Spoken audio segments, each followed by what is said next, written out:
S-SNOM. Talk will be given by Yu.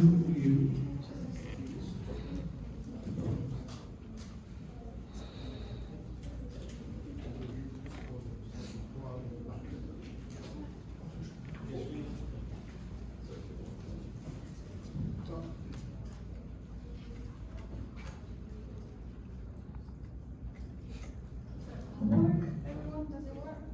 Is the microphone working? Microphone's okay. Right, hello everyone. I'm Xin from Manchester. First of all, of course, thanks for the committee for giving me this chance. And from previous talk, we had Bruno talk about the amazing terahertz STM.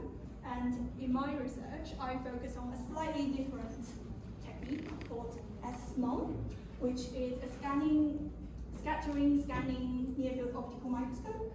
And my project will be mainly focused on the surface oxidization probing of indium nitride.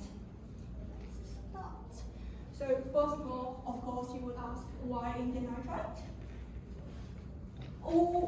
We all know indium nitride is a semiconductor, it's a 3-phi semiconductor, and it's really useful for electrical and optical devices.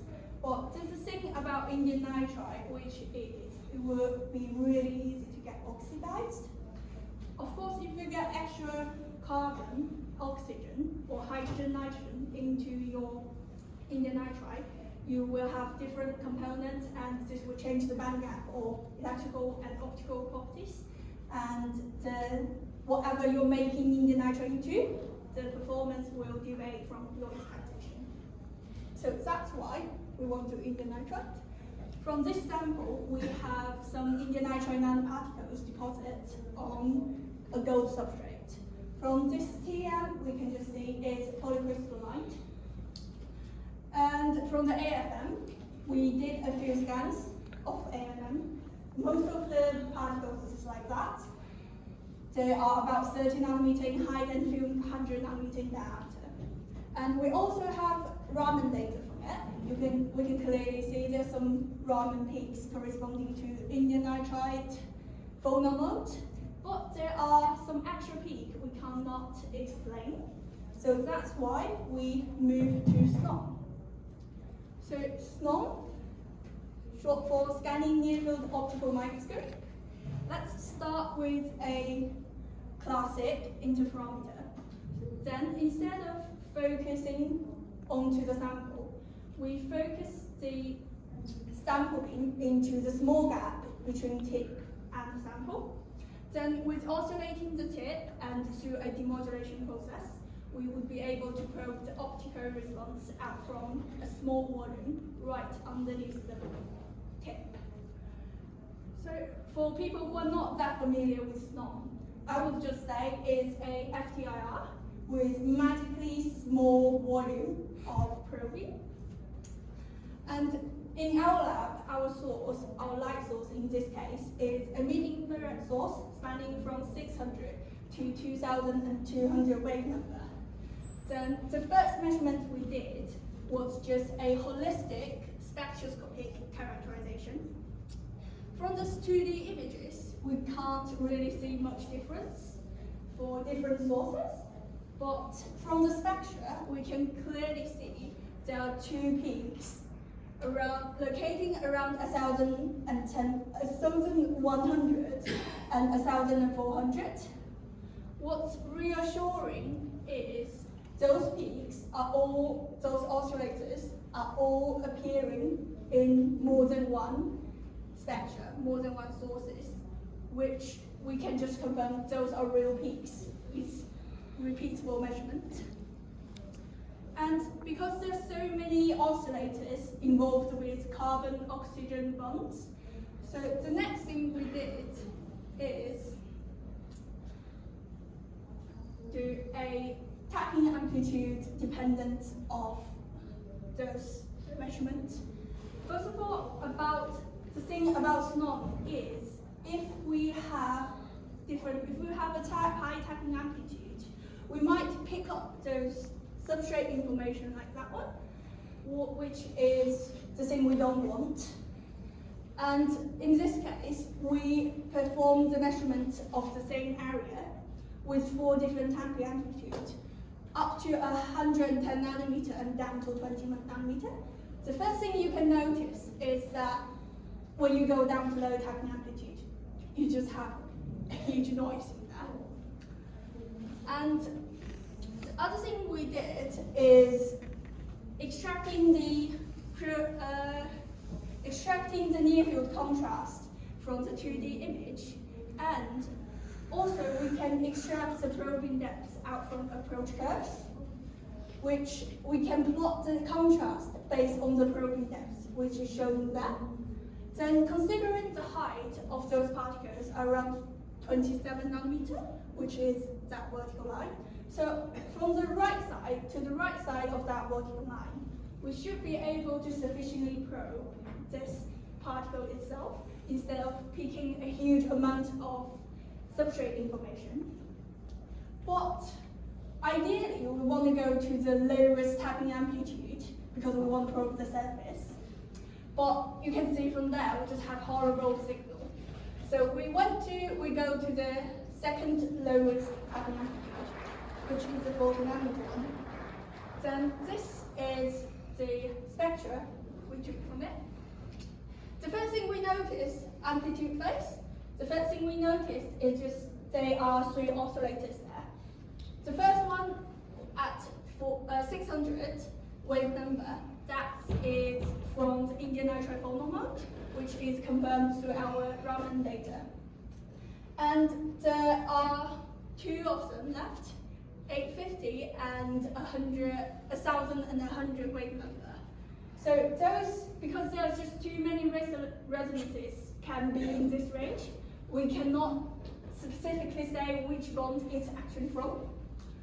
But the second thing we notice is if we look at the resonance C, it has much higher resonance in the blue spectra compared to the red spectra, where the blue spectra is for higher demodulation order.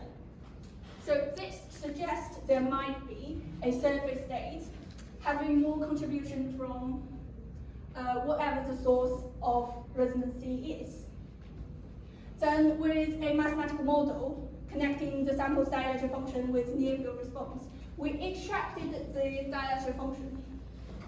The dielectric function shows the same trend as the near field contrast, which is 3 oscillators, and also higher, stronger oscillator in high demodulation order, which is thinner probing area. And now it's time for some simulation. What we have here is a typical Lorentz oscillator, and the near field response out from it. Remember that shape, where we have a Z shape of the amplitude and the peak interface. If we compare that to our own data, you can see the second peak, the second resonance is not really matching that trend. Instead of a peak interface, we have a dip in the face. So this is, we assume it's from the far field effect. First of all, normally in near field, in the S-SNOM community, we usually analyze the contrast, which is our sample and reference to a well-known reference, for example, gold or silicon. In this case, we just assume the far field contrast, the far field contribution, removed with that R factor, is the same for the sample spectra and the reference spectra. But it's not usually the case, there's always a but, because this is based on the assumption of homogeneous illumination of the sample. And what we employed in this technique, is we use a self-reference technique, which is just normalize the spectra to its own scan, but a different demodulation order. In this case, we can make sure the far field effect is exactly the same and can be cancelled out. And with this technique, we have the spectra there. you can see there is still a resonance at 600 and 1,100, but the 850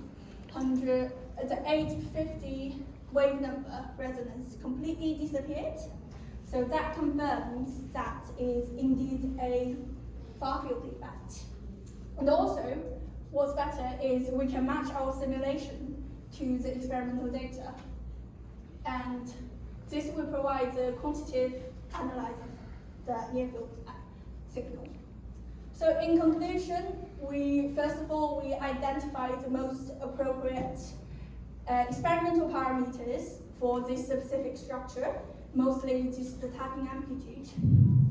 And also, the second is we demonstrate we can analyze the contrast and extract the dielectric function out.